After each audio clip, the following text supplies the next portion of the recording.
Nova Scotia and the ocean go together. You can't describe one without the other. A large portion of Cape Breton Highlands National Park focuses on this relationship. The coastal trail is no exception. So in today's video, we're going to be hiking the coastal trail. Now this is supposed to be an 11.3 kilometer trail. However, when we were talking to the Parks Canada staff this morning, they said a section of this was blocked off. So we're going to start over here by the Jack Pine trailhead, and we're going to hike the coastal trail as far as it goes. And then unfortunately, we're going to have to call it a day from there. Earlier in the day, we hiked the Jack Pine Trail, another fantastic hiking route within the park. Sharing a trailhead, it was an easy transition from one to the other. Typically, the coastal trail is a long 11.3 kilometer or 7-mile out and back trail, taking upwards of 4 hours to complete. A recent storm, however, had pushed large rocks up from the shore, destroying part of the trail. This event caused us to take what we could, but as you'll see, that wasn't an issue. Our first stop brought us to the Red Chairs of Parks Canada. Here, you can look out over a series of small waterfalls and the rocky beach below. Most of Nova Scotia's coast is like this, rocky. Depending on where you go in the province, you'll see smaller stones or massive slabs of rock. No matter what though, you'll feel the connection of the water and the land here.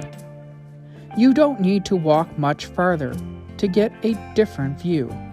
It's here you start getting a sense of the vastness of the ocean.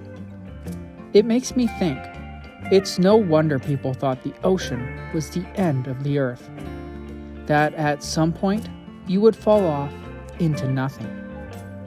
There was a time where what existed is what we could see. There was no convincing anyone that anything existed beyond this point. Our perception greatly influences our understanding of the world and our existence.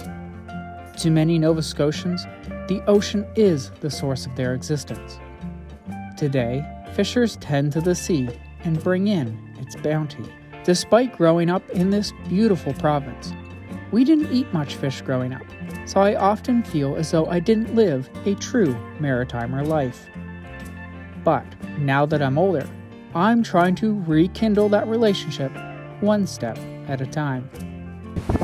Well, if nothing else, so far on the coastal trail, we've had a ton of amazing views. This stretch is just chock full of different lookout points, and they're all absolutely stunning. Nova Scotia always shows off its history with ice and glaciers.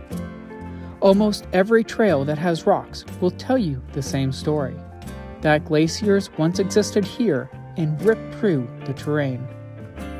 You can see the effects here.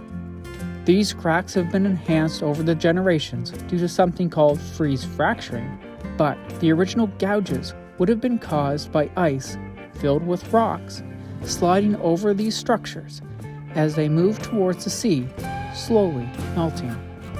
With stories like this, our landscape must have looked so different. Unable to look into the past, we take what we can now, look out, and enjoy the views of what our planet currently offers, knowing that a few thousand years from now, someone may see something completely different. So unfortunately, after just 1.3 kilometers, we're here where the trail ends. Luckily for us, it seems as though all the look-offs are on the section that we already did. So despite the fact that we've missed the majority of the trail, I'm already happy that we came and did it. So one day, when this is open fully, we'll have to come back and explore the rest of it. Why not join us on other trails within Highlands National Park by subscribing to our channel? We have a ton of amazing upcoming hikes, and then we're always on to the next destination to showcase a world filled with beauty, history, and life. To learn more about this and other trails, please visit joshuatravelguide.ca for our written travel guides.